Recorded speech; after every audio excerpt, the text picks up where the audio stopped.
Welcome to the deep dive. Today we're jumping into a really necessary and complex area. This huge one. It is. We're unpacking cytotoxic cancer chemotherapy, and it's this field where the very medicines that are supposed to offer a cure are also they're inherently poisonous. That's the paradox right there. Yeah. It truly is the ultimate tightrope walk in medicine. Yeah. You were intentionally giving someone a chemical that kills dividing cells. And all the success we see in certain cancers, I'm thinking testicular cancer, childhood leukemia, it all comes down to knowing exactly how to walk that tightrope. Precisely. It's about knowing the mechanisms and, even more importantly, managing the predictable toxicity. So let's establish the blueprint for that. The whole system, really, it seems to be built around one central idea: cell cycle kinetics. That's it. It all boils down to that. Yeah. It splits everything into two main camps. You have the cell cycle specific, or CCS, drugs. And the cell cycle nonspecific, the CCNS drugs. That distinction is paramount. CCS drugs, they're time-dependent. They only really work when a cancer cell hits a specific vulnerable point in its growth cycle. The G1, S, G2, or M phases. Right. Whereas the CCNS drugs, they're more of a blunt instrument. They're designed to damage DNA no matter what phase the cell is in, even if it's resting. And those windows of attack are so specific. You look at the cycle, and 40% is just G1, the cell growing? And then another 39% is the S phase, just replicating DNA. So that leaves just a tiny fraction. G2 is 19%, and M, mitosis itself, is only 2% of the cell's life. And that distribution, that right there is the whole strategic challenge. If you have a drug that only hits that tiny 2% M phase window, you have to dose repeatedly to catch enough cells. Which brings us right to the fundamental problem. You're targeting fast-dividing cancer cells. But what else divides fast in the body? Exactly. Your hair follicles, your GI lining, and the big one, your bone marrow, they all get hit. Okay, so let's start with those blunt instruments, the CCNS agents, the ones that go for direct DNA damage, starting with the alkylating agents. What's their signature move? Their signature is basically molecular chaos. They form these super reactive molecules that just permanently bond to DNA. They alkylate it. They alkylate it, yeah. They especially love the N7 position on guanine. Think of it like molecular superglue. It causes cross-linking, tying the DNA strands together so they can't separate and replicate. Which leads to catastrophic failure. Total strand breakage and cell death. And because it's such a blunt force, the toxicity profile is, well, it's universally tough. So we're talking about profound myelosuppression. Bone marrow suppression, right? Low blood Okay. counts, severe nausea, vomiting, GI toxicity, and yeah, that reversible hair loss. It's basically proof the drug is working exactly as it's supposed to. A great example of managing this is cyclophosphamide. Our sources note it's a prodrug, so it needs an extra step to even work. That's right. It's inert at first. It has to get bioactivated by CYP450 enzymes in the liver. Its real power comes from its metabolite, phosphoramide mustard. That's what forms the DNA crosslinks. But the real clinical story here is managing a side effect from a different metabolite, acrolein. Acrolein is the villain of the story. It's this highly irritating chemical that gets excreted through the kidneys and literally burns the lining of the bladder. Causing hemorrhagic cystitis, which sounds awful. It can be fatal, but this is where the strategy comes in. We perform this brilliant chemical rescue using something called mesina. Mercaptoethane sulfonate. Right. You give mesina right along with the chemo. It concentrates in the urine and just chemically neutralizes the acrolein. It's a chemical shield deployed exactly where you need it. Amazing. Okay, let's move to the platinum analogs. Cisplatin, carboplatin, they're inorganic metals, but they act like alkylating agents. Yeah, they basically mimic them. They're also CCNS. They bind to that same N7 on guanine, and they form those interstrand crosslinks. Cisplatin especially is famous. Incredibly effective for testicular carcinoma. But the trade-off is an incredibly punishing toxicity profile. Oh, it's notorious. Cisplatin causes severe emesis, so vomiting. Ototoxicity, which is nerve damage in the ear. And the big one is nephrotoxicity, kidney damage.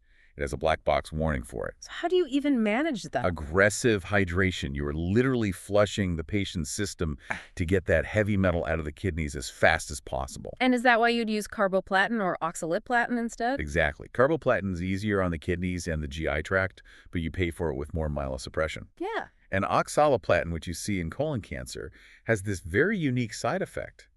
A peripheral neurotoxicity that gets much worse when you're exposed to cold. So even within one class, the management is totally different. Completely different. Okay, so let's pivot from blunt force to molecular deception. We're moving to these cell cycle-specific agents that target the S phase, the antimetabolites. I think these are the cleverest drugs. They're designed to look almost identical to the normal building blocks of DNA, folic acid, purines, pyrimidines. They're imposters. Total imposters. They get inside the cell's machinery and just shut down replication right in that big S phase part of the cycle. And the flagship here has to be methotrexate, the antifolate. Where does it attack? It targets a crucial enzyme called dihydrofolate reductase, or DHFR. DHFR's job is to create tetrahydrofolate, which is an essential ingredient for making DNA building blocks. Then methotrexate just blocks it. It competitively inhibits it, just locks the factory door, so the cell can't make the parts it needs for new DNA, and it effectively starves to death. But if it's so specific to the S phase, why does it still cause such severe GI and bone marrow toxicity? Because your GI lining and your bone marrow are packed with normal cells that are constantly in S phase. They're always making new DNA. The drug is specific to the phase, but those tissues are just S phase heavy. Which leads right into another one of these brilliant rescue strategies, leucovorin rescue. It's an incredibly elegant solution. When the toxicity gets too high, you give leucovorin, which is folinic acid. And it bypasses the block. It completely bypasses the blocked DHFR step. You're basically handing the normal cells the finished product they need to survive, while the tumor cells, which are saturated with methotrexate, are left to starve. It's beautiful, really. Okay, what about another imposter, 5-fluorosyl or 5-FU? It's an antipyrimidine. 5-FU is a dual threat. Its main job is to inhibit an enzyme called thymidylate synthase. This causes what's known as thyminless cell death. You just can't make thymine. So DNA synthesis just stalls out. It stalls. But its metabolites can also get accidentally incorporated into RNA and DNA, causing even more chaos. And clinically, what's the big thing you have to watch for with 5-FU? Severe diarrhea. It's a defining toxicity, hitting over 30% of patients because of the damage to the GI lining. And here's that strategic paradox you mentioned earlier. Right. Leucovorin rescues from methotrexate. But when you combine leucovorin with 5-FU, which is a very common regimen for colorectal cancer, it actually makes the myelosuppression worse. So the rescue agent for one drug becomes a toxic cofactor for another. That just shows how incredibly complex this all is at the molecular level. It really does. Okay, so if the cell survives DNA synthesis, the next big hurdle is division itself. Let's look at the agents that target the G2 and M phases, starting with the mitotic inhibitors. Yeah, the microtubule managers. And this is a fascinating comparison because you have two major classes that do the exact opposite thing to the cell's internal skeleton. But they both get the same result. The exact same result. Mitotic arrest. Okay, let's start with the stabilizers. The taxanes, like paclitaxel. Taxanes lock everything in place. They enhance tubulin polymerization, making these incredibly stable microtubules that can't break down. It's like freezing the cell's skeleton in the middle of a movement. The cell is just arrested in metaphase. Permanently. Yeah. And that stabilization causes some major issues for the patient. Okay, what are they? Well, first, severe myelosuppression. Second, a high rate of peripheral neuropathy because your nerves rely on those microtubules for transport.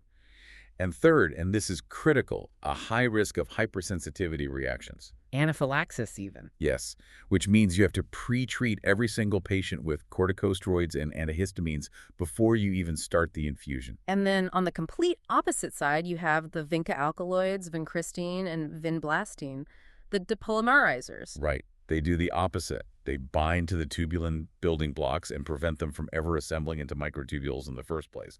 So the whole skeleton just disintegrates. Same result, though, mitotic arrest. Same result. And what's the key toxicity difference between vincristine and vinblastine? Vinblastine is mostly myelosuppressive. Vincristine, on the other hand, is famously neurotoxic. Severe peripheral neuropathy, constipation, even paralytic ileus. But the upside is it's not as tough on the bone marrow. Exactly, so you can combine it with other myelosuppressive drugs. But the single most important thing to know about vincristine is the black box warning.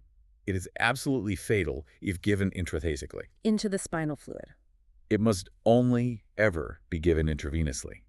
The potential for a tragic medical error is so high. Moving on from the skeleton, we have the topoisomerase inhibitors.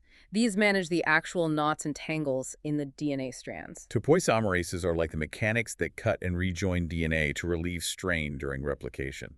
Etoposide hits topoisomerase to second, causing double-strand breaks. Yeah. Irinotecan hits topoisomerase the first, causing single-strand breaks. And irinotecan has that one really specific dose-limiting toxicity. Absolutely. A black box warning for severe diarrhea. It's a huge management issue for patients. Okay, finally in this category, the anti-tumor antibiotics. Doxorubicin is a big one. Doxorubicin is a real multi-tool. It slides into the DNA, it inhibits topoisomerase to second, and it generates oxygen-free radicals. And that's the key to its biggest problem. That is the key. That free radical generation is what drives its dose-limiting toxicity, cardiotoxicity. It causes cardiomyopathy, congestive heart failure, and it gets worse with the total cumulative dose a patient receives over their lifetime. Wow. So the drug that saves you from cancer could years later damage your heart. That's the tightrope. That's why we sometimes use an agent called dexamethasone to try and protect the heart muscle. And then there's bleomycin, which is a real outlier. A total outlier. It works in the G2 phase, uses free radicals to fragment DNA, but it causes almost no myelosuppression. Which is a huge strategic advantage. Massive. Yeah. You can combine it with other really tough drugs without completely wiping out the patient's immune system. The trade-off, of course, is its own black box warning for severe dose-limiting pulmonary fibrosis. It damages the lungs. So we've covered the tools. Let's talk strategy. The timing of chemotherapy around surgery. Right. We talk about neoadjuvant chemotherapy, which is given before surgery to shrink the tumor. Making the surgery easier or more effective. Exactly. And then there's adjuvant chemotherapy, which is given after surgery to mop up any microscopic cells that might have been left behind. And all of this cytotoxicity, this constant battle against drug resistance, is what led to the next generation of drugs, the targeted therapies. It's a monumental shift. Instead of just killing all dividing cells, you target the specific molecular defect that makes the cancer cell cancerous. Like imatinib for CML. Imatinib, which inhibits the BCR-BOLT tyrosine kinase, or trastuzumab, which targets the HER2 growth receptor in certain breast cancers, or rituximab, which is an antibody against the CD20 protein on lymphoma cells. But even with these smart bombs, resistance is still the main obstacle. The cancer cells they evolve. They absolutely do. They learn to repair the DNA damage from cisplatin. They start producing things like glutathione to scavenge the drugs. And one of the most common mechanisms is they start using a pump, the P-glycoprotein transporter, to literally spit the drugs right back out of the cell. So this whole deep dive really underlines that oncology isn't about one magic bullet. It's about this intricate dance of dose, timing, and pairing drugs with complementary toxicities. That's the art of it. Yeah. You use bleomycin, which spares the bone marrow but hits the lungs, with another drug that hammers the bone marrow but spares the lungs. You're always trying to maximize the kill rate while keeping the patient safe enough to get the next dose. So as we wrap up this fascinating and frankly pretty sobering deep dive, here's a thought I want to leave you with. Okay.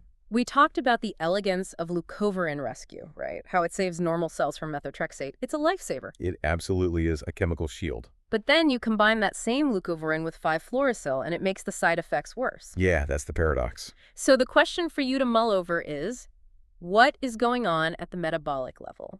What is it about the 5-FU active metabolite that turns this rescue agent, this ally, into an antagonist?